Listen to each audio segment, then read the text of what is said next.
We are here. Hey y'all, Hey happy everyone. Sunday.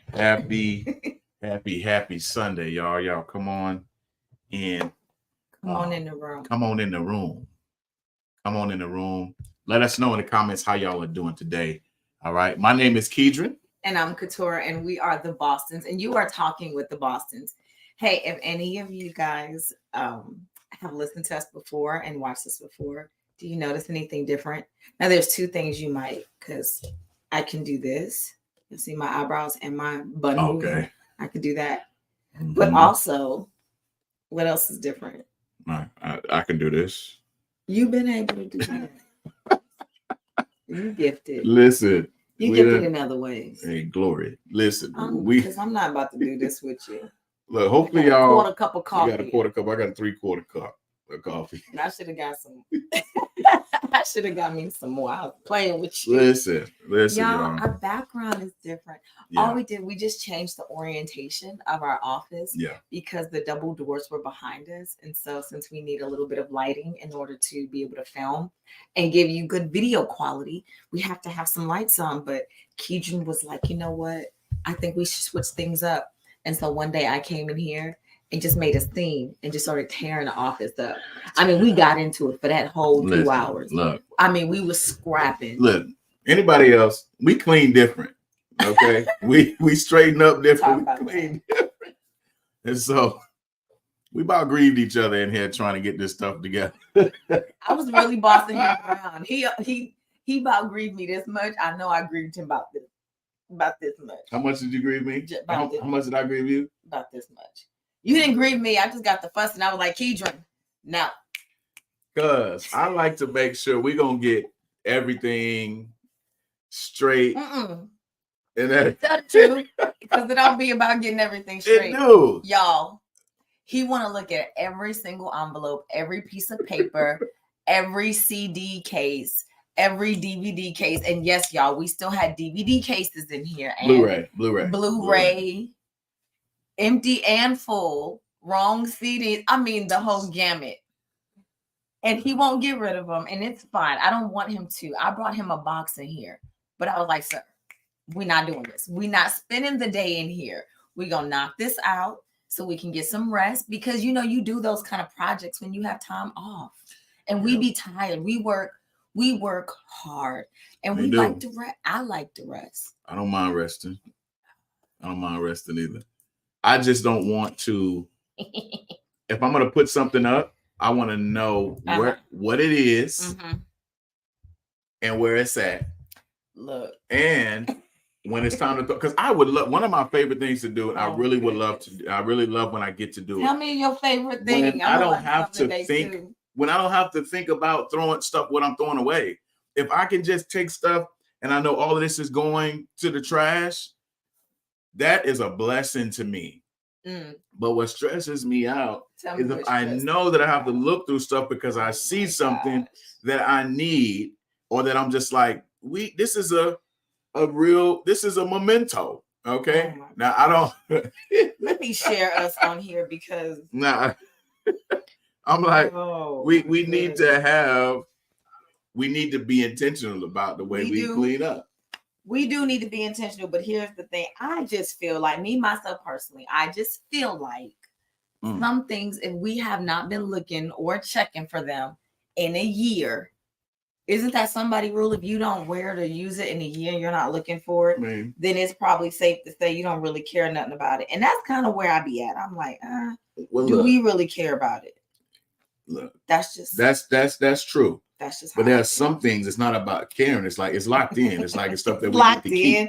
Some stuff you ain't got to care about. Well, you just need to keep because you care anyway. Look, the point is. Gotcha. The point is relationship goals. Relationship goals. We want to talk about it. I'm gonna tell you why I have something to say about this. Because the people be out here having these relationship goals. Yeah. And I feel like let's just address where that even comes from, right? When people say that people, like they reference other people as relationship goals.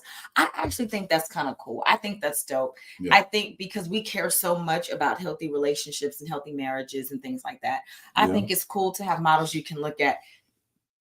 Excuse me. I don't think that we're the only like couple that cares about marriage and relationships and being healthy and all those kind of things and parenting and all that. I don't think that we're the only ones. In fact, I'm glad that we're not, because we could never, we could never be all things to all people. And there are couples that we see and we're like, that's a solid couple. Right. You know, and it's just nice to see, right? But at the same time, what do you think about people having relationship goals and they don't even have personal goals? Oh, dang. Whoa. What do you, dang. People who have relationship goals and they don't even have personal goals. Yes. Sheesh. Yeah. That's real. That is real right there. I was talking to, actually, I was talking to our daughter, Symphony, about a month or so ago. And for context, Symphony's 21 years old. 21. Yeah. So you just hopped in here. I said 21. We're having this conversation because my question is not that having relationship goals are wrong, but I asked Keedren, what do you think about people who have relationship goals, but they don't even have personal goals? And so he's talking about having a recent conversation with our 20-year-old daughter, Symphony. Yeah. 21 now. You showed it turned 21. All right, go ahead. Has it been a month yet? No, been a month yet. Not exactly, but she's 21. It has been. And we do have relationship conversations. So what was this about? Yeah, so I was talking to her about this as a young adult, as a young woman, as a young lady.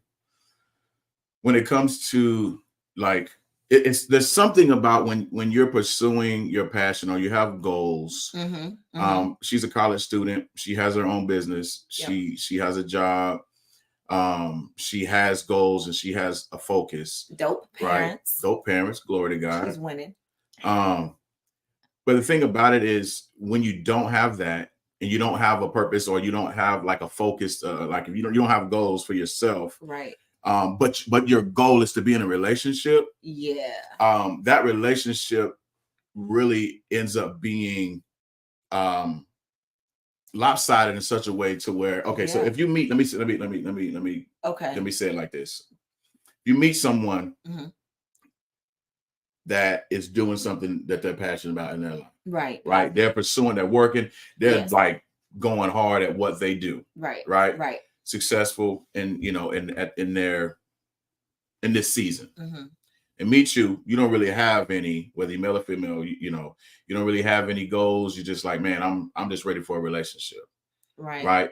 And so now the person that you link up with has a career, they have their goals and their passions. But what about you? What about you? Like, what is it? I think that's what happens question. When they're focusing on a thing that they've already been focusing on, right? They've already been pouring into, they've already been building, right? You know what I mean? But you've been working and building toward just being in a relationship or working toward being in a relationship, right?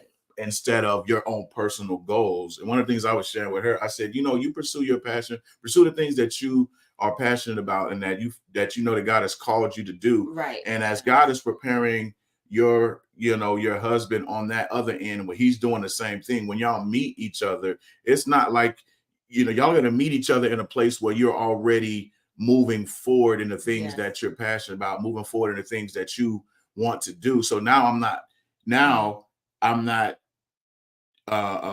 we can support each other in that, because we probably already, and it tells you that you have similar values, right? Because if my value is to work towards something and to have personal goals and to be following the assignment that maybe God gave me, right? Yeah. But what did she say about that? Like, how did that conversation go? So in this time, she was listening, right? She was listening in that, because we'll take it. That's But the thing about it is like, if you continue to pursue and you're pushing. You're pursuing your dreams and your goals, and the person that you're interested in or that's interested in you is pursuing his or hers, and y'all meet doing what you love. It don't have to be in the same field. It don't have to be in the same, area, but it's like you have your passion. I have my passion, and then we meet. And it's just like, now I'm honoring what you do. I love, man, that's really dope. Tell me your story, where you come from, in the same way, right? now we can support each other in that because we met each other in that.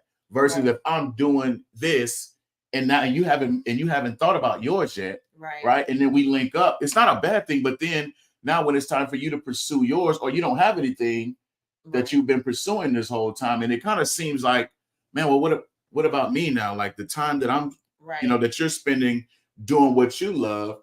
What about me? That's why it's important to have your own personal goals. Let me just pause with that right there. Yeah, because I think goals are like a vehicle. And it's like, it's one thing to want something, right? That's like having a car that's just running. But a person with goals is driving towards something. So both of us are going to use gas. That's true. But one of us is going to get somewhere and one of us is not. Yeah. That's just the difference between those two vehicles. And so I think before just simply desiring to be in a relationship, and this is not even that question, like, what do you bring to the table? Look, scrap that. I'm trying to make it make sense for somebody. Okay. Make it make sense. I'm not on that trendy Instagram, YouTube reel, like, trendy type stuff when it comes to relationship. I'm talking about, you're talking to a mature woman of God that has been in a mature relationship for over 24 years, that is raising young adults in their early 20s. And this is how we make it make sense, by having a real conversation. This is not about what you bring to the table. It's about you being the table. You are the table. You have something to offer. So what are you pursuing in light of that? Because it's not just about what do I bring to a table, if I am a table, who's at my table. It's like, do you have personal goals? Because here's the thing. Again, I go back to the comparison between the two cars. Both of them have the engine on, but if one is in park and one is in drive, we're both using gas, and we're both using energy, but only one of us is going somewhere. So when you think about relationship goals, make one of the goals to be that as a part of a relationship, you are a whole person yourself and you're becoming that. Being whole doesn't mean that you're saying that you're perfect or that you're done. Being whole means, in this season that I'm in, I am making my call and my election sure. I'm sure-footed, at least in this moment, until I have my next direction or my next unction to moving forward. But I'm going to work this thing while I'm in it. And the people that I come across should be people I meet like in orbit of this, of this thing happening. I don't want to have to pump or prime anybody up.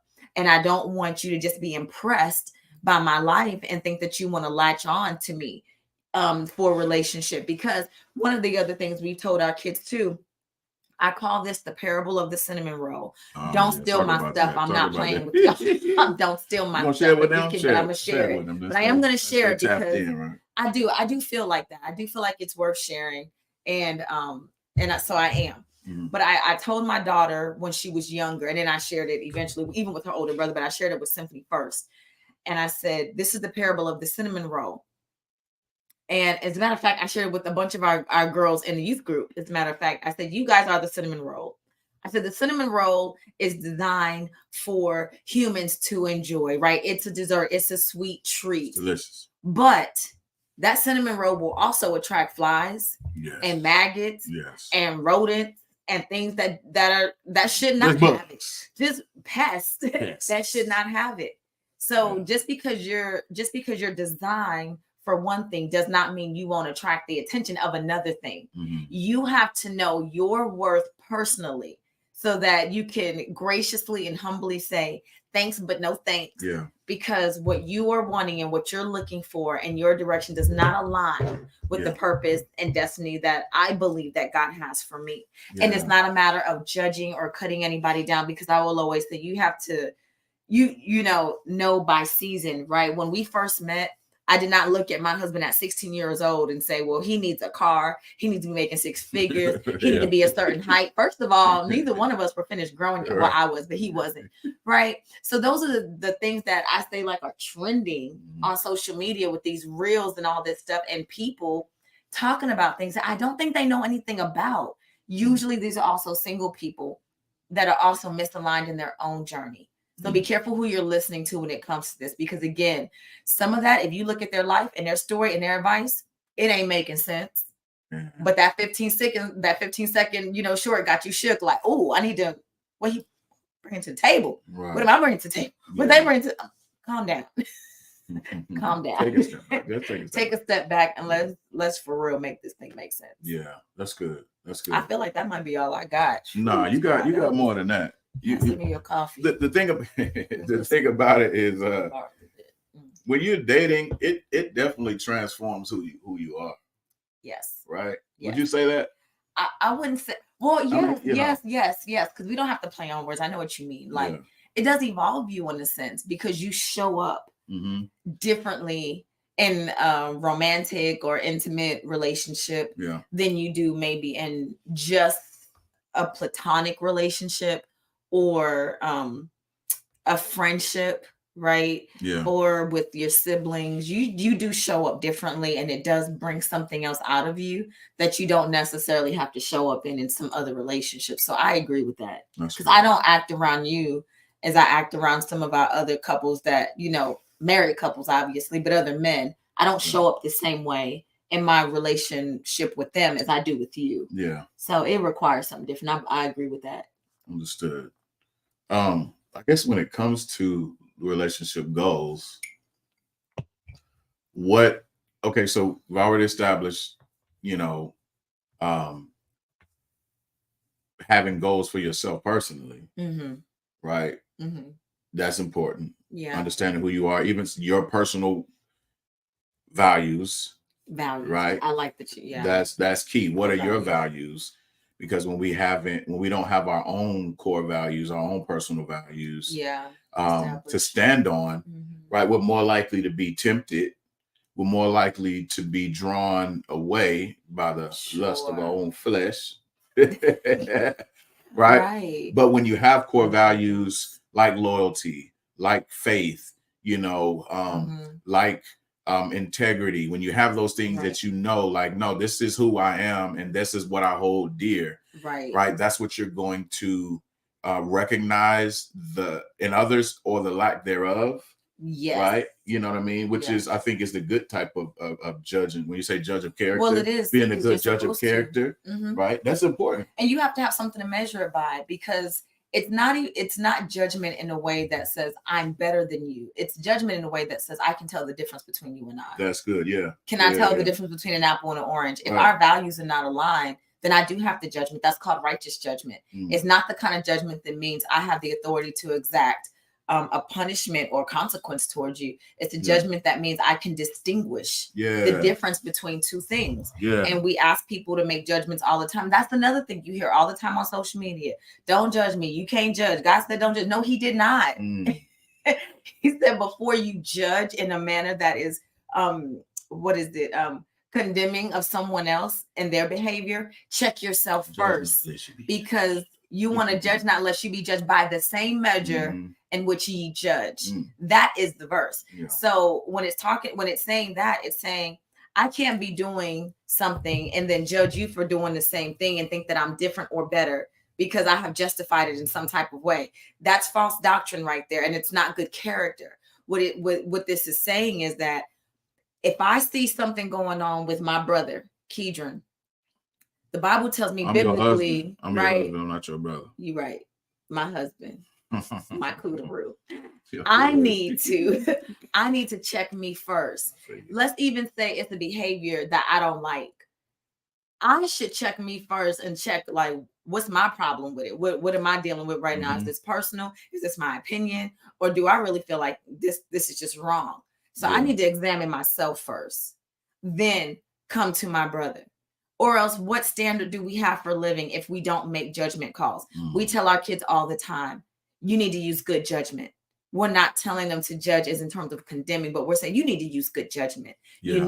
And this type of judgment means I can distinguish left from right, apples from an orange. And so when we are judging the relationships and when we're measuring that, our metric has to be, like Keedren said, what are our core values?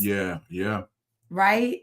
That has to be our metric. We're measuring how we get into relationships and how we connect with people by our core values. Are they aligned? Because we don't have to have a long list. That's another thing. Can I go after this too? Go ahead. These lists that people are coming up with. The person that's for me has to have XYZ and check this box and check this box. Throw away the list. Let's talk about character alignment. It's too superficial. Throw these lists away that are saying they need to be this complexion, this height, make this much money. First of all, what do you think that does? Like, what do you? Oh my because gosh. I understand like having a vision for that. And honestly, I don't know too many. Like, I know there are some brothers that do that. There are some men. Lord have mercy. Don't add an F on that men. There are some men that do that. So I understand, like, saying, hey, you know, this is kind of what, you know, not the whole, you know, superficial aspect, but I understand saying, okay, this is a starting spot potentially for me, but kind of lean into that portion. Like, what's the harm? Yes. For the people in the Can I talk about back? it? Yeah. Y'all not gonna hop off if I start talking about it. Because turn me loose. Am I turn me loose? Listen, rip me out the plastic and turn me loose. This is the harm in that. This is the harm in that. Because most people, why I go after the social media influence of that for our young adults, okay, is because usually these people are single or have failed relationships based on this list. Unless that list has things that you know you don't want, like I don't want anyone who's going to be abusive to me. I'm not going to tolerate gaslighting. I'm not going to tolerate abuse. Those are things to say, those are red flags for me. And if I see a yellow flag, I'm gone too. The harm in trying to have this exterior baseline, and I'm not saying attraction isn't a point important, because I'm attracted to my husband. I was attracted to him then, but I'm more attracted to my husband now. As he has grown and matured and developed, I'm more attracted to him now.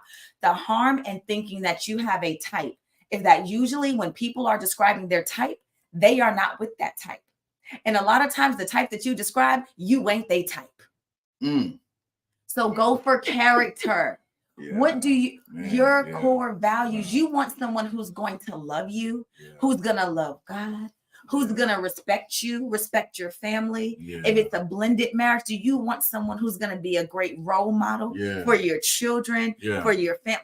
I mean, someone who's responsible financially, has values when it comes to the home, to being a husband, has a desire to be a husband, has a desire to be a wife. Values being a good mother, a good parent, values work in the community. What are your actual values? Those are the things that last. Those are the things that last, and you fall in love with that. You fall in real love when you start looking at people like real humans and not things that won't fade. And that stands against the test of time. Oh my God. Of trials. Some of them left. I knew it. I knew some of y'all couldn't take it. But I was going to tell the truth tonight. The brave heart stayed. I knew it. I knew it. I knew it, because folks don't want to hear that. Let me keep my list. Let me keep my list. No, for real though. Because listen, you are preaching and you are on point, because that's the kind of stuff that lasts, the character, the values. That's what lasts, that stands the test of time and trials and things you go through. You can be fine all you want to. You can smell as good as whatever your best smell is, whatever. But when you grieve me, when you do something to get on my nerves, or you do something to offend my family or me or whatever, or when we're human, when we make mistakes, it may help that when you look upside my head, you like the way I look, you know. But when it comes down to it, my heart, what is my heart and my soul, like my spirit, like to you and for you, right? You know what I'm saying? Instead of how tall I am or what I have, how much I have in my bank account. Not to say that stuff, you know. And because what we're not saying is that, no, a man don't try to take on a family if you're not, you know, responsible with money and not seeking the Lord on how to be a good steward. You want to have those things. Wives, you want to have some of those things. But my husband's height has nothing to do with his ability to love me. It's never been a factor.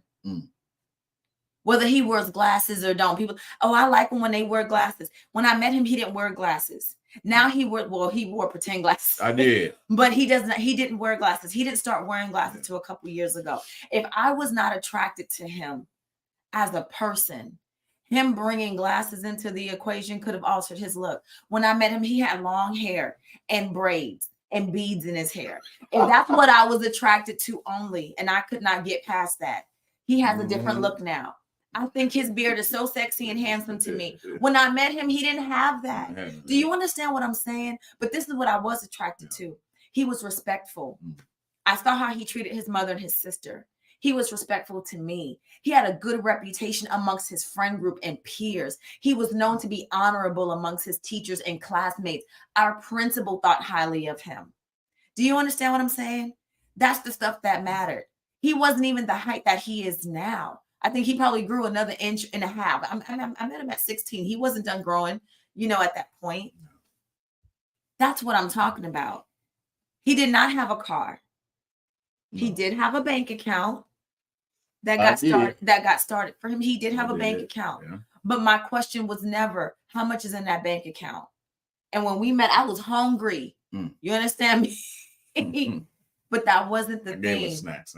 He did buy me candy and stuff after school, and we would share now laters and stuff, and I would soften the corners for him so he wouldn't cut his little mouth. At one time, you always like to bring up this story. That one time when I had my lollipop, my little thing, and y'all, if you scrolling past this part, don't jump in here because y'all don't need to hear this story. It's not even. She just said, "Let me have some." And when I gave it to her, she bit it. And like, I'm talking about, and gave it back to me. It was an accident. And it was looking like this when she gave it back to me. And okay, it was. Settle down. I was like, what in the world did you just do? You're supposed to share some of the flavor. She said, no, I want the crystal. I want the crystals. I was trying to bite a corner of a lollipop. There's no way you can control that. That thing, but you handed it to me and you believed in me. I did. He likes to tell this story and just be bringing up. You got me good. She got me good. Look. Anyway, we still together. We survived it. Yeah. We survived that. That's funny. No, I'm but trying to tell you. This is really good. This is why I feel so strongly about this. And I'm always preaching to our kids about not being superficial. Yeah. Who's the person you can see yourself growing old with? Yeah. Yeah. Who can you and God forbid you don't get to grow old with them. What if you only have 3 years with them? Yeah. What do you want that quality of life to be? Because we don't know. Yeah. Because it sticks with you, like those matter. Yeah, and those experiences, the good times, getting through the bad times. Like when I think about what we've been through, I always think about Westway. You've seen me in some trash of times. Man, look, you've seen me in some trash of times. No, but you've seen me looking like trash. No, I ain't never seen you look like no trash. I feel like you've seen me looking like what I've been. Look like trash. You've always had your stuff together. You're always looking beautiful and cute. I did the best I could. So we're not gonna say that. We're not gonna say that. I told Keedren the other day, I really had this thought. I said, I feel like I always saw him as like royalty. I always saw him as like favored and loved by God. There was just something on him, even as a young man. I saw the anointing on his life. I saw it, y'all, for real. I saw the anointing. Even when I didn't, because I thought, especially when he didn't. And even when I knew he didn't and he wasn't walking like it, I made a point to tell him.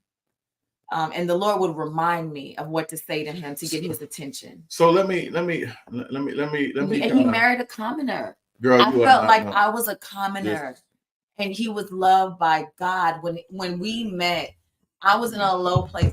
I would not have made anybody's list, is what I'm saying. Like, throw these lists out. Listen. You're not gonna burn no sage. You're not gonna buy enough crystals. Throw that stuff in the trash. I'm telling you, it's garbage. I come against that foolishness. Oh yeah. On social media in the name of Jesus, because I'm telling you, real people have real character. Yeah. Know your values. Yeah. Make those relationship goals, because the relationship is the whole, but you make up a part of it. Where do you stand? Yeah. I think that's the sense of it. That's the sense of it. I mean, we're in this for the long haul. Like, I've always honored, like, and I'll just use this word for lack of a better word. Maybe there is a better word. Yeah, there is a better word. So the covenant of marriage. All right. I'm not gonna say the institution of marriage, the covenant. Oh, the covenant. That sounds so much better to me. I love it. Covenant. Yeah, I've always held that in high regard. Mm-hmm. Like, when I knew that I was going to marry you, like, I knew that that's it. Like, we stand together forever, through thick and thin, no matter what. You know what I mean? Mm-hmm. But when I think about who you are, yes, you're beautiful. You smell good. You always clean. Right? Thank you. But just your sweetness, so kind to me. You always made me feel, seen and important. You know what I mean? You listened, those kind of things stood out to me, that I could appreciate. Past your looks, right? Because sometimes people can have looks, but what if you're not looking? What if you're not even looking at them for looks? Right. You know what I mean? Like, when you're with them, like, it's not, I'm not looking at your looks now. I'm not worried about your looks now, because I see something different in you. Yeah. What are we looking at when it comes to that? And that's where the character comes in, and the values and all of those things come into play. Right. You know what I mean? When you see past the the natural or the physical things. And then when when you do see the physical, right, it just makes it all the more better, because you know that what you're looking at is actually real. Yeah. Like, let's talk about having relationship goals without a filter. Relationship goals without a filter, because a lot of time, and again, I'm not against anyone looking at couples and saying that's relationship goals. Right. I think that that's safer if you know them.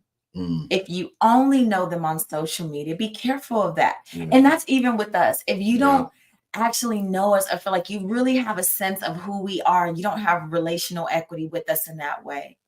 Take what we say and what you see with a grain of salt, right? Let us be a model, but not the model. Because real relationship goals, again, I just have to go back to this. It's real people. It's organic. Yeah. And it makes looking at my husband, I'm telling you, neither one of us are blind. I have known this man for 24 years, and I have seen attractive men. Nobody makes me feel the way KeedrenBoston makes me feel. I've never looked at anybody else the way I look at KeedrenBoston. It's just not the same. You're right. And I don't care how many scrolling and shirts off or like all that stuff is out there. You know how they be on there greased up and the Tyler Perry. All the thirst traps. The thirst traps. Listen, I'm not thirsty. I'm not thirsty because I'm hydrated. Glory to God. Hey, let me tell you what that covenant will do. Covenant hydration. Even before you're married. Covenant hydration, girl. Look. Yes. You gonna put covenant hydration in the covenant hydration. Let me tell you something. Whether you're married or not, or in a committed relationship or not, being in covenant with God. That was the first thing he said to the woman at the well. He said, I will give you something to drink that'll make you thirst no more. You will thirst no more. So it doesn't even take a committed relationship with a human to do that. You get into that place with God. Come on, because that's first. That is, come on, Lord.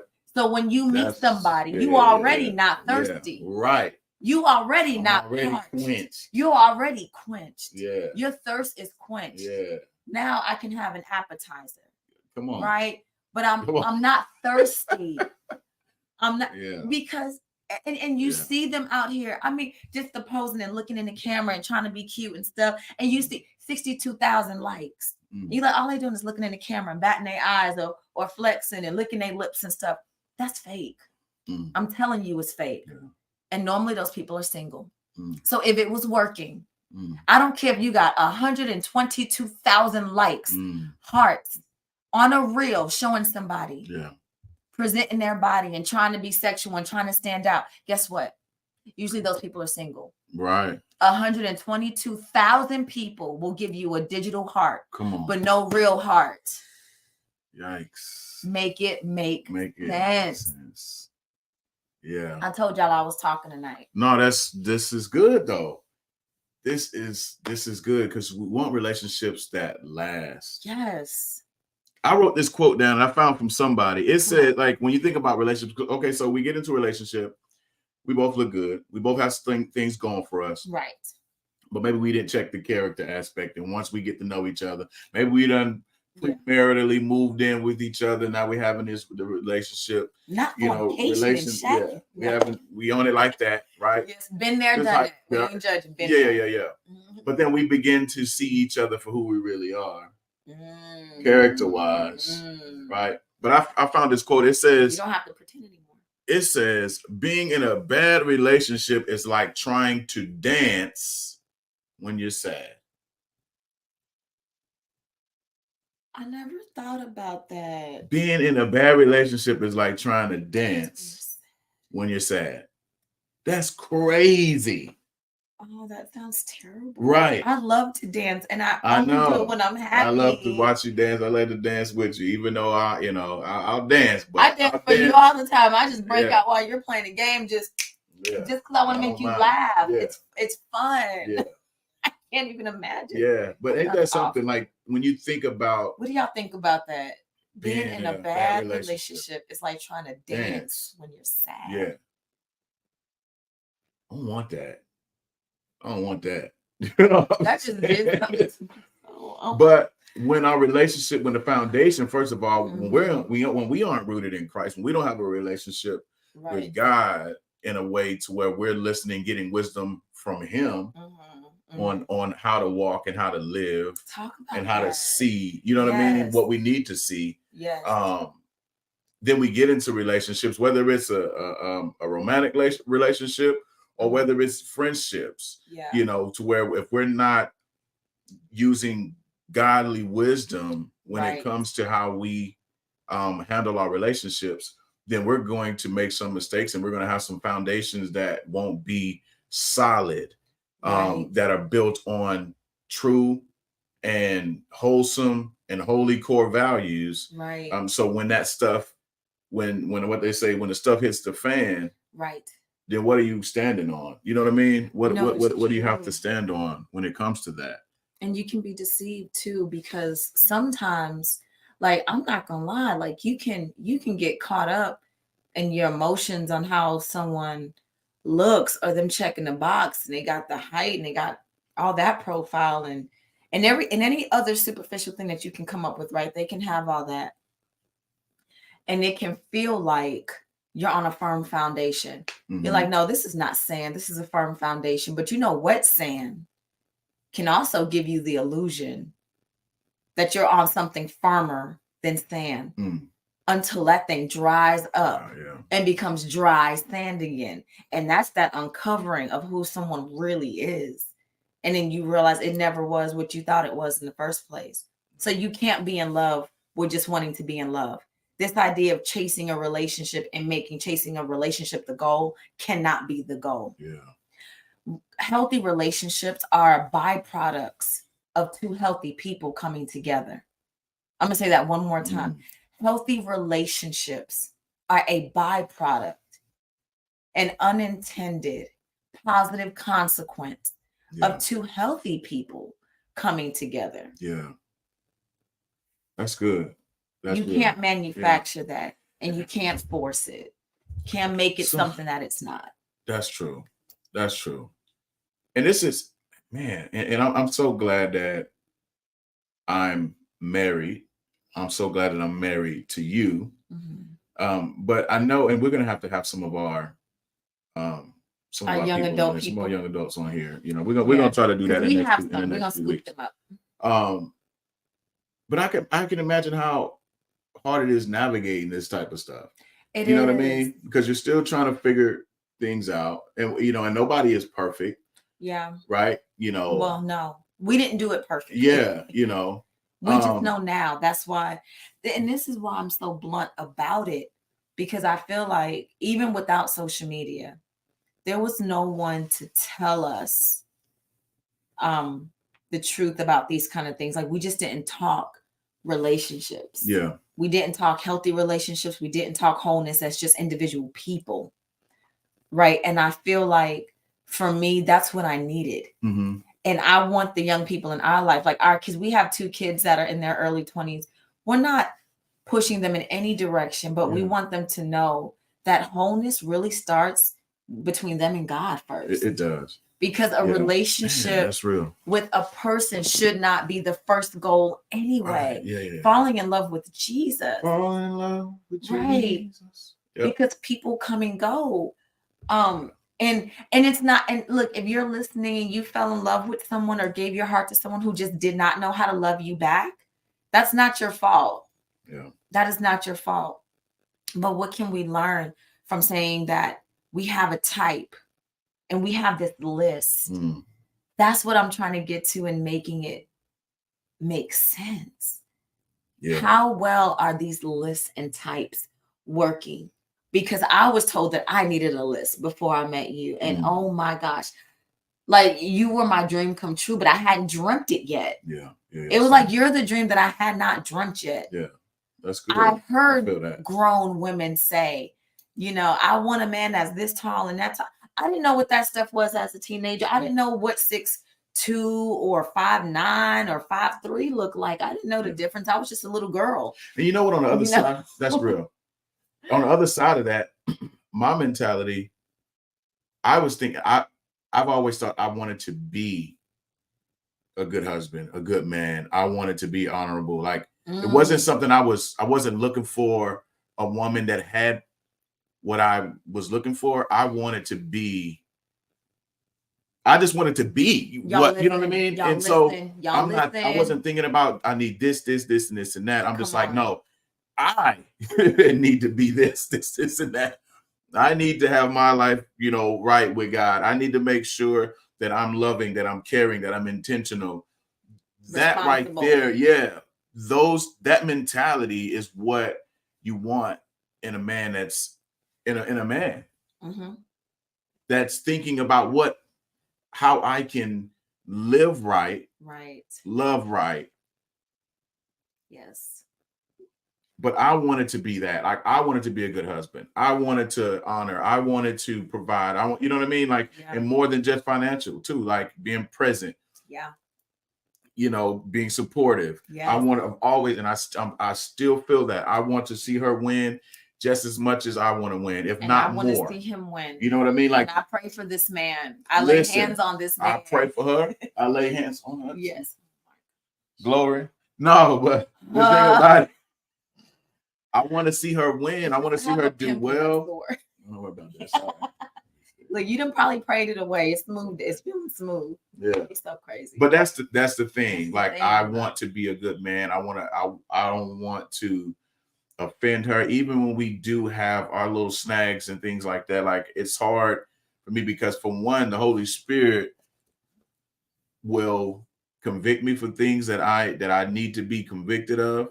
Will remind me of things that maybe I forgot, or nudge me for things that I need to recognize. Sure. But I pray, like, to be a good husband to her, a better husband, even in this season of my life, of our life. I pray to be a better father, a better man, a better friend, a better leader.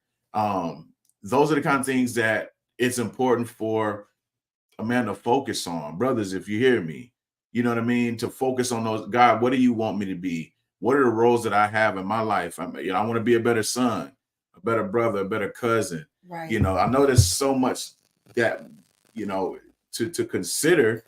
But at the same time, I'm still learning and still growing. And that's the thing about it too, like, understanding, like, we've known each other for years, a couple decades now. Yep. But I cannot stop. I can't just assume that I know her just because I've known her. Like, I still have to learn about her. She's evolving. She's growing. What our sister Sarah Jake say, woman evolve, right? Man evolve, okay? You know what I mean, brother? You know, I'm evolving as a man, you know, and I want to do it well. I want to do it in a godly way. I want to be a good example. These young men are watching. I have, you know, brothers, whether they're young or older, I still want to be a good example to them, you know. And I only think about that when I recognize that they're watching, or they ask me questions, or they tell me that they're watching. Right. I'm not thinking like, oh, I want to be a good example for everybody. No, I'm literally trying to be. Right. We're trying to be ourselves. Especially for my sons and for my daughters. Yeah. But we're trying to be ourselves. For sure. At the end of the day, like, who are you if nobody's watching, and when nobody's watching? Yeah. That's good. That's good. If nobody is watching. Yeah. When nobody's watching you. Yeah. Who are you? Who are we when these lights and this camera is off and we walk away from it? Yeah. We're us. Yeah. We're us. And we're not trying to give anybody a false sense of security or hope. No. We're trying to keep it 100 out here. Yeah. This is the kind of stuff. This is how we've gotten to where we can say we've known each other and have been together for more than 2 decades. Yeah. It's because of the things that we've overcome together, the things that we've been victorious in together, the ways that we have evolved together, the way that we have evolved separately. Yeah. Let's talk about that. How much time we got? Okay. When we think about, because you said something about, you know, when we first started this, you know, show today, as far as having personal goals, you know, we want to have relationship goals. Some people have relationship goals, but they don't even have personal goals. How important is it now for you as an individual, even though, like I say, we're married, we're still together, but for you to still have goals of your own in your life right now? You're not just a wife. Mm-hmm. You're not here to just do whatever I need you to do and cook and clean and do all of those things like that. We got kids for that. Just a little bit. I'm playing just a little. We do got kids. Just a little bit. They're going to do some chores. They're going to learn. We're going to take it. They've been doing chores. Anyway, we're going to take it at this house together. Yeah, we have to do a live on that because we have community responsibilities in this house. And it helps us stay successful as a family, just taking care of our environment. Yeah. But talk to that real quick, like as far as how important it is, because of course you're not just a mother and a wife in this house, but you also have things that you offer and value that you add to the world, to the community. You know what I mean? And so how important do you feel like it is, or it has been for you? Because I know lately, you know, you've probably been busier than ever. You know. Yeah, I think it's really important to me, but I do want to clarify that there are different things that feed you differently in different seasons. Mm-hmm. By nature, I have a very ambitious personality, and I become fixated on things that matter to me. I don't think that I'm a perfectionist, but I do try to offer my best in everything that I do. And those are all things that allow me to work within my passion and things that I enjoy. So the things that I do outside this house, things that I'm working on, it's important for me to have them because they're already inside of me. I believe that God, because of God's word saying that he gives us the desires of our heart, I don't think he just gives us the desires of our heart, like the things that we want in our hearts. But I think the things that are in my heart, God gave me those things too. Yeah. And in that, the way I say thank you to God is try to present it back to him with humility and excellence. So for me, I need to be able to have things that I can still do that drive me. But in different seasons, that is different and it changes. Not a whole lot, because my personality is my personality. I'm 40 years old now, and it has taken me a lot. Thank you. You too. It's taken me, I would say, a significant amount of time to come to this place of clarity that I have now in this season of my life, and that I've had for maybe the last between 2 to 5 years. So I haven't always been this way. but my personality has always been this way. Now I'm just comfortable leaning into it. If you are a homemaker, if you work out in corporate America, and that feeds you, literally, like feeds you mentally and intellectually, and literally puts food on your table, I think it's important to know what those things are and to work and to serve in those ways, because you're not just limited to I guess your function is not all you are. Like, yes, I enjoy cooking dinner and cleaning up, but that's not all I do to take care of my family. I would honestly like to have, be able to designate more time to do even more of that, because those are also things that I enjoy. So I think for me, just as an individual, it has and probably will always be important for me to do something that brings me joy. And it doesn't have to be a lot of things. Right now, I'm doing a lot of things. I don't need a lot of things, but I do need something that allows me to operate in my assignment and whatever gift God is allowing to be, I guess, raised to the surface in that season. Yeah. I need to do that because, again, for me, it's about me glorifying God through that. And that brings me joy too. Yeah. So, yeah, I think that's important. And I think when people say things like, well, don't lose yourself, get you some me time. I'm not against any of that. Yeah. Now, the motivation behind it, I will speak to that real quick. Okay. You shouldn't need me time to escape your life. Adjust your reality so that your me time is not an escape from that. But it's a time to just replenish and to re-up so that you can think about yourself and think about what's next and to just be refueled and re-energized. Yeah. You don't wait till you're at your breaking point or point of exhaustion.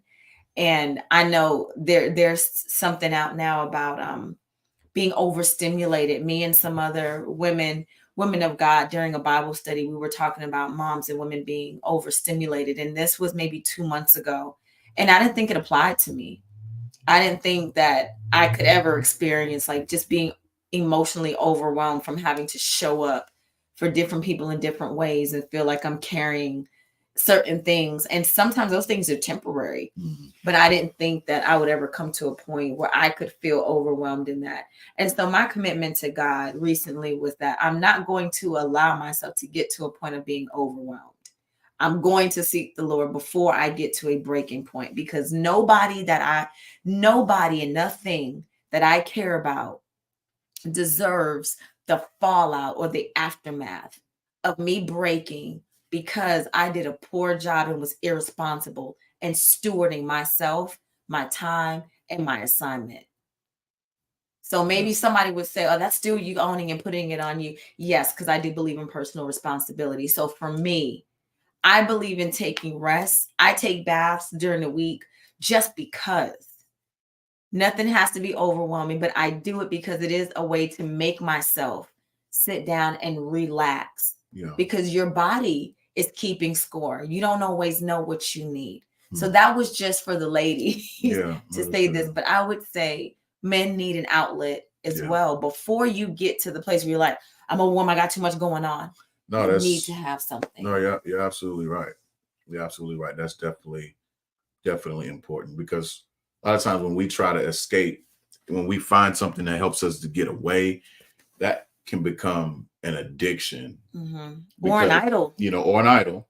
But a lot of times when it comes to, people, I'm drinking because that it helps me, it frees my mind, or I'm doing this, or I'm taking this. It becomes something that we feel we need because we can't get it anywhere else.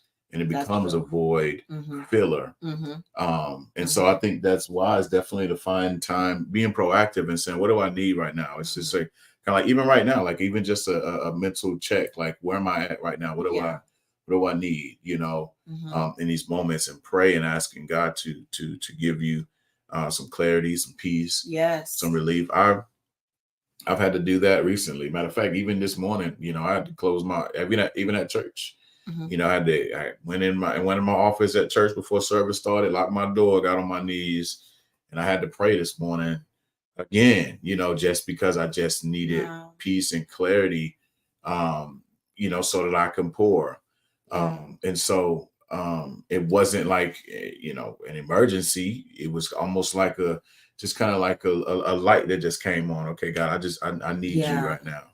Things are a little shaky this morning, and I need your help, and so understanding that you can't do it by yourself and that you don't have to, I think is important, but taking that time to tend to yourself, but not at the expense of like, oh yeah, I gotta do this now, or I'm gonna any life that you need an escape from, it's not a good life. And it deserves being evaluated, and it deserves being submitted to God. It does. I agree. I don't want to take vacations at the point of like, I'm breaking, I got to get out of here. If I don't take a vacation, I'm done. Yeah. I don't want to get to that place. Now, if you're at that place and you need a vacation, take your vacation. Yeah, get that in. Yeah. Trust God, pray about it, take that vacation. Yeah. But this is the part where you're getting to see where we even know as a married couple who enjoy working together, enjoy serving together, enjoy doing life together. Yeah. We understand that we are still growing separately, but we're not growing apart. No. Yeah. We're still growing. And you have to be able to check, because I can't put on his check engine light for him. I can ask him like, hey, are you good? How you feeling? I can do a scale of 1 to 10 check. And that's me assuming that he has even had a chance to pause and be honest about that. Because sometimes you don't really know where you are. Like I said, sometimes that's why I will just come home after a long day and nothing is wrong. Kids are good. We're good. And I will just say, I'm going to run myself a bath and throw some Epsom salt in it. And I'm going to sit here and relax, read, scroll, or listen to some music, and nothing is wrong. And I do that because it's my way of being proactive so that I can show up. This is relationship goals right here. Yeah. When you, again, if you just tuned in, healthy relationships are a result of two healthy people coming together. It's when two healthy people meet and their worlds can merge and not end up becoming a collision. It comes from being healthy first. And we just believe, because of what we believe. We believe in the covenant of God. We believe in the destiny and the purpose and the assignment of God. We believe in your significant others being a part of your destiny and being assigned just for us. Yeah. Because we believe that, it is important that we steward who we are, the gift that we are in the relationship, and our relationship to God first, and not idolizing this idea about what a good relationship is and looks like. And for some of you who didn't hear us say this before, we even caution you, don't do that with us. We may be a model, but we are not the model. And some of you are a model as well. That's real, yeah. You're doing it. And some of what we're saying is just filling your bucket. If you're not currently in a relationship that you feel like is healthy, or just not in a relationship at all, but you're working on you, hear what we're saying. The best way to find yourself in a healthy relationship is being a healthy you. Yeah. And I caution again, stop taking social media advice. Now, I know that we're on social media. I'm talking about the kind of people who are going to give you a 15-second clip with the 82,000 likes and are sitting at home alone and unhappy. And this is the only place they're getting their bucket filled. I guarantee there is some emptiness and there is some sadness on the other side of that screen. You have to try everything. Try every spirit by the Spirit of God and see if it is of Him. And you need to judge with discernment, not with condemnation, but can you distinguish an apple from an orange, right from wrong, left from right, when it comes to taking advice from people who are like, this is the list and this is what you want. And if he ain't got this, and if she don't look like this, and if she don't have that, even in the comment sections, I have said this to young women, and I agree with them when they describe, I want a man to take me off my job or makes this or is stable in this way and is a traditional man. And this is always what I ask them. Do you want to be a traditional wife? Because traditional wives didn't just stay home. They kept the house. They made a house a home. They made an apartment a home. They took the lion's share of raising the children during the day.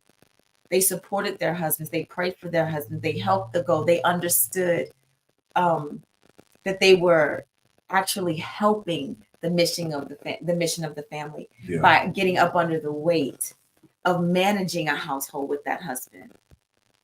See, when these women are on here and these men are on social media giving these 15-second clips, examine that. If that's what you want, then good, because even Keedren said earlier, he said his goal wasn't to have a list of the kind of woman he was looking for. His list was about the kind of mental list was about the kind of man he wanted to be, who he heard God telling him he needed to be. He modeled his life after being the man of God that is described biblically.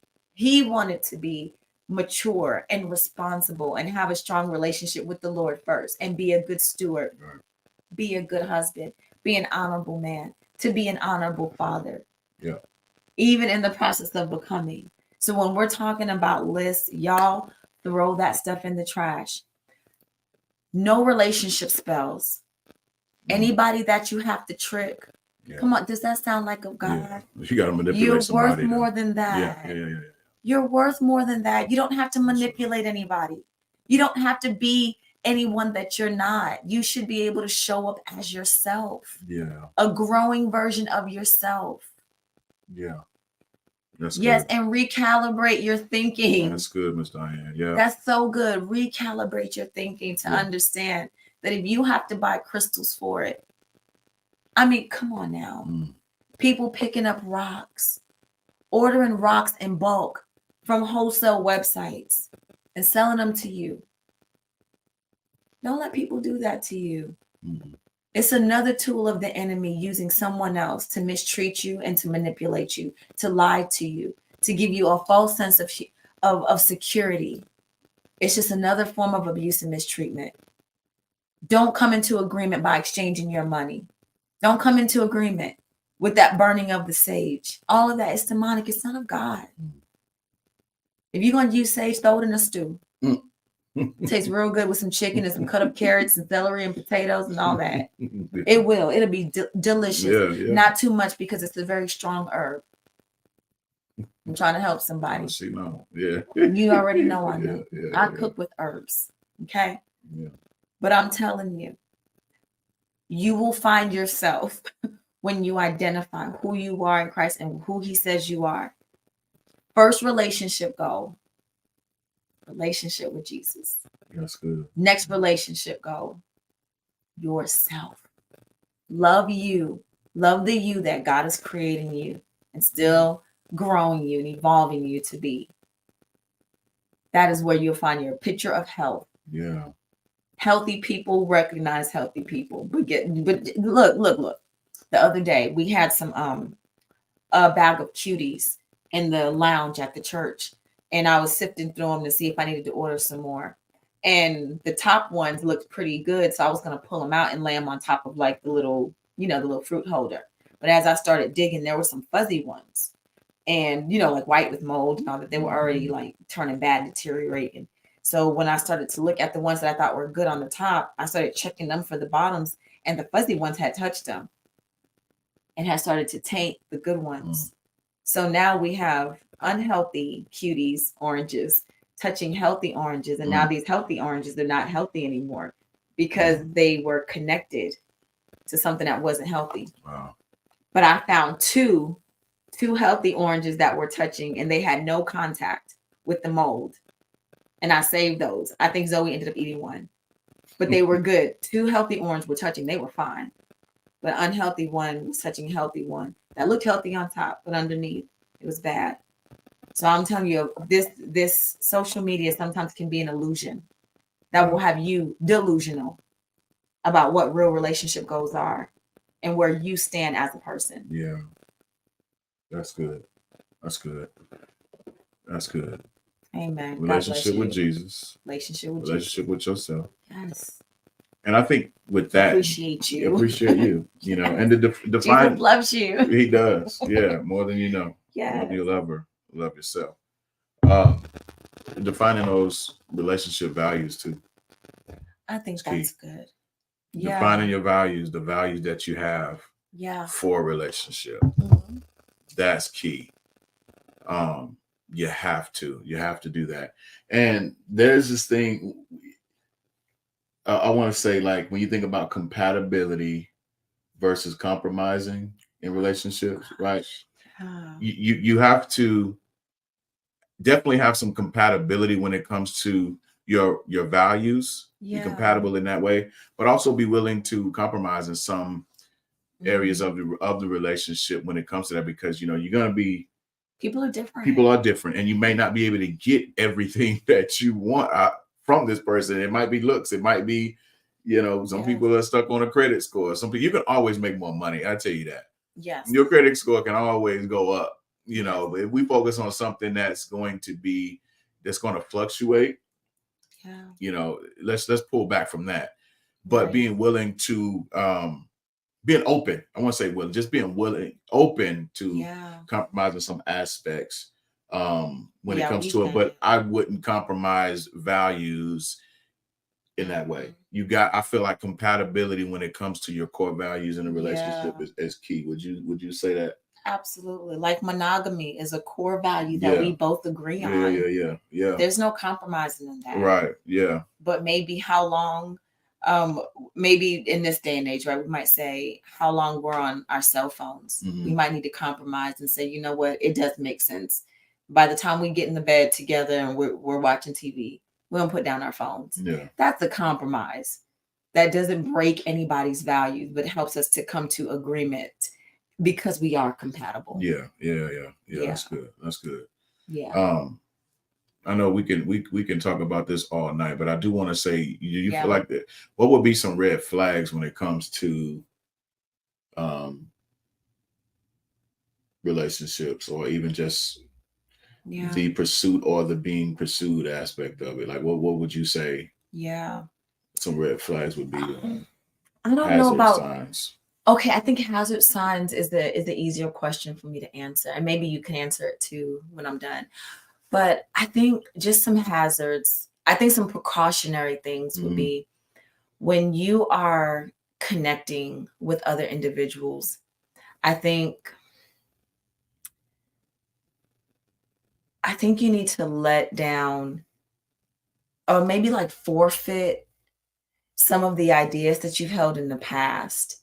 Because sometimes we can get into new relationships, even friendships, and we make new people pay for what old people did. Oh, yeah.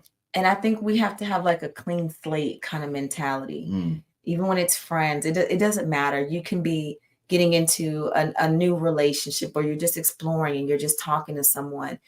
Just because they remind you of something that was said in a previous relationship or a mannerism doesn't mean the outcome is going to be the same. It's something to pay attention to. Yeah. But why don't you do what you didn't do in the last relationship, which is maybe ask more questions? Yeah. Maybe not move them in. Right? Maybe don't stay the night at their house.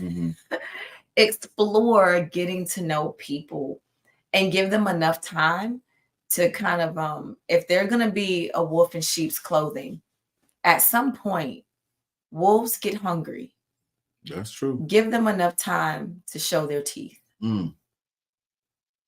Because we jump in so soon when we're after relationship goals and we're just in love with this idea of being in love and finding love and being with someone and not being alone. I think we have to redefine that. Bad company is worse than no company. And some of us have been so trained that any company will suffice. Wow. And you are so much better, and you deserve so much better than that. You deserve to be in relationships and friendships where you are appreciated, not tolerated. And that's not my phrase. I'm repeating it. I've heard it before, but I agree. You should be able to be in relationships where you are appreciated. Yeah. And not someone saying, I love you more than you know. Well, how come I don't know? How come I don't know?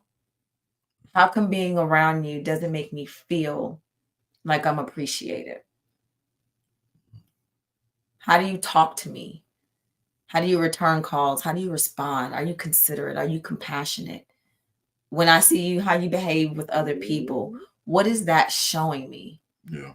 Sometimes we just need to slow down, not put them in a position where we're asking them to pay for things that other people have done and encounters that we've had in the past, and just let people show us who they are and not jump in too soon. So in both regards, give yourself some time and give them some time. Yeah. So I guess any red flag or caution would be, don't do those things. Yeah. Yeah, that's good. That's just what I think. I know I've been in a relationship for a long time, and maybe some of the things that I'm saying maybe doesn't feel valid to you. And I do understand that. And I don't expect you to we don't expect you to take everything that we're saying lock, stock, and barrel. Yeah. But one thing that we do know really well is people and relationships. Yeah. We make it our point to serve people in a way that not everyone does. And so our experience and our conversation is really to lean you toward that, because we are compassionate for people. We have a heart for people. So if anything, take this as just something to think about as you're approaching relationships that you have. Yeah. Not like we're the ultimate authority on it, because we don't think that we are. But I do know that what we're giving you is not bad advice. I agree. It's not bad advice at all. Yeah, that's good. That's good. Yeah, thank you for that. Well, what do you think? First of all, the things you said were really great, and so I'll just add to that. Okay. So trust is a big thing, and you have to build that. I love the quote that says trust is gained, earned in drops, but is lost in buckets. Yeah.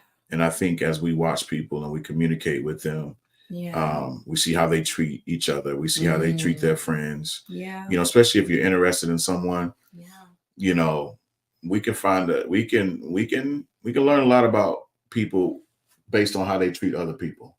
Right. Based on how they respond to people that have nothing to offer them or add to them. You know what I mean? If we're simply going to a restaurant and how they're treating, a waiter or a waitress, or we're in a drive-through, how they order their food and how they respond when people make mistakes. Not to be petty about stuff, but just thinking, if kindness is a core value for you, or someone that's kind, kindness is proactive. Right. Kindness sees a need and meets a need. Right. It opens the door before someone asks. Right. Nice is a response. It's more reactive. You know what I mean? Right. Like you say, thank you. That's a nice person. They respond to an act of kindness. Right. But if that's proactive, for sure. I like how you put that. And being nice is reactive. Yeah. But if that's a core value, I think being able to watch people, especially someone that you're interested in, like if it's, you have to be invested in that way. Yes. You have to be invested in that way, because and you be yourself too. Right? No, for sure. No, I think that's some of us, that's key. It's time out from just putting your best face forward. Yeah. Like that's what I mean about them 15-second shorts. Yeah. And it's not about just saying, just be yourself. Oh, it's me, take me like I am or whatever. No, like don't be ugly in that way. Yeah. I mean, because sometimes like not to just throw all But I mean, like, give people an opportunity to learn who you are. Yeah. Because there are some people where they know, like, oh, so it's important to them that they see me be kind in front of other people. And then they'll use that as a form of manipulation. And that's not them, but they'll do it when they're around you. Right. I mean, you don't be that person either. Yeah. Really think, who am I? Remember this, if nobody's around, who am I? And when nobody's around, who am I? So that when people are around, do I show up as my authentic self? Because if you're not being your authentic self either, why would anybody want that? Yeah. People don't want a representative. We're just saying slow down, right? Yeah. Slow down and just take notice of these things. Yeah. No, that's in yourself and in others. Because again, that's the point of being able to judge righteously. Check yourself first. If we're gonna look at that in other people, how do we act with other people? Yeah. If we're looking at their core values, do we have our own core values? Are we wanting relationship goals, but we don't even have personal goals? Like this is really about us checking ourselves. And that's why we call this Make It Make Sense. We're trying to get away from this trendy talk about relationship goals. Relationship goals are not a bad thing. Right. Not a bad thing. But what are yours? That's good. And you have to start with those core values. And I love that you brought this up early on, because I do think that it has framed and it has shaped this conversation the same way it shapes our real life. Like our core values matter. And when I met you, some of the core values that I have now, maybe I didn't have them then, because there are core values that Keedren had and has developed that have made me value those things. Like it's almost like once you get used to being loved and treated well, there's just something about that won't let you go back to nonsense. And that's why I say when you have a relationship with Jesus first, I think it does impact the way you give and receive love. Because you've experienced a kind of love that has made you whole and has comforted you and taught you things. The kind of love that I experienced with Keedren, I did not experience that at any other time of my life from a male figure in my life. Now I've been loved, like my great grandpa and my grandpa Garland loved me. My Uncle Jason. I had some safe men in my life that I know loved me. But there were some things that he just taught me because he valued me. It showed me to have an appetite for those kind of good things, to not accept less than good treatment. It's because of him that when I'm going into a store, if he's not there, if the door's not automatic and someone goes in front of me, male or female, I expect their kindness. I expect the door to be held open. If I can't reach something in a store and he's not nearby and someone says, "Hey, ma'am, can I help you with that?" I say yes, because I understand that it's not weird to receive kindness and to be treated like a lady. And he taught me that. But there's not a single man in the world that can make me feel the way this man does. But there's also nobody, including my husband, that can make me feel the way Jesus does. It's a different kind of love, and I cannot live without it. I don't know that I could live with him and be me and show up in this relationship if I did not have the love of Jesus. I would be a totally different person. Mama Shirley Caesar sings this song. She says, "Jesus makes a difference in me." Yes. And that's so real. I'm going to say this and I'll be done for the evening, and you can close out after that. Okay. Well, I want us to think about, like, I like to think about relationships as a journey, right? A relationship as a journey. Perfect. Yeah. And if we think about our core values as the luggage, I guess, I want to ask, what are you packing? What are you packing? Ooh. You know what I mean? Because I like that. Yeah, along the journey, you're going to need things along the way. And your values, you want to have things that are going to take care of you, that are going to provide the necessary things for the journey, right? I think about having the Word of God. If you think of it, even just being like literal for a second, having my Bible with me when traveling, literal, what I mean? Practical. Making sure that I have my toiletries, what I'm saying? Making sure I'm able to take care of myself. You know what I mean? Make sure I'm not, smelling bad, looking bad. And then of course you need food, you need sustenance, you need just snacks and things like that. But what are you packing on this journey in your relationship? What are your core values, the necessities, and not just stuff that,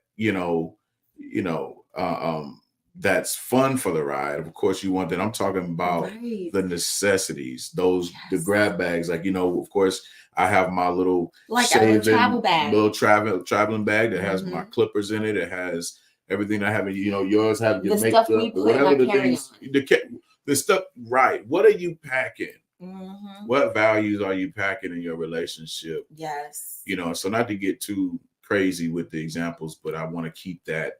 That is good. Kind of y'all let us know in the comments. Y'all still with us? Mm-hmm. If you haven't tagged anybody or shared this, consider doing that. But if this is just good to you, let us know, because I think you're on to something. No, what are you packing? Yeah, what are you for the journey? Yeah, yeah. Because it's not a place that we just, you know, it's not a quick ride. Like I'm enjoying the journey that we're on. Yeah, me too. You know, when I think about the years that we have put in. But so for those of you, you know, it may not be, you know, 20 plus years. It may not be a certain amount, you know, a big amount that you might feel like, oh, we're not there yet. Yes. Any time in love is precious time. For sure. That's real. 2 years or 20 years. Enjoy the journey, enjoy the moments.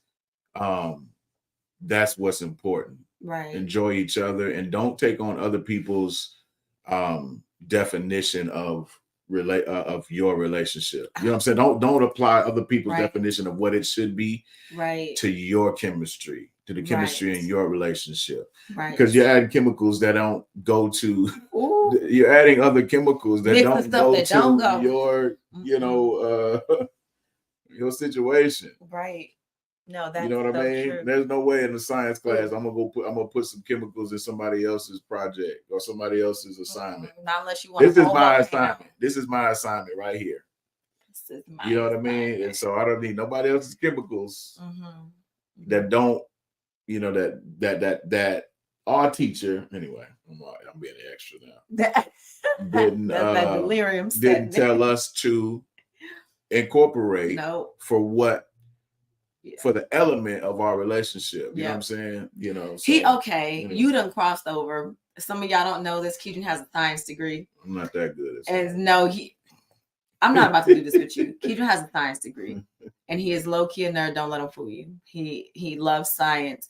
And most of his analogies will lead to behind us. Horticulture, entomology, science, you name it. He's the guy. It started when he was just a young buck, set his chemistry table science lab on fire. And ever since then, that's been a fire up under you. See, you don't know how God will use. I said a couple things. You see what it's no wonder he's not like into like pyromaniac or pyroglyphic like science or something like that. I done been shocked before. I'm done. I'm good. I'm good with that. But great analogy. You know, to kind of put a bow on this. Thank you, Miss Diane, for sharing. We appreciate you appreciating the content enough to do that.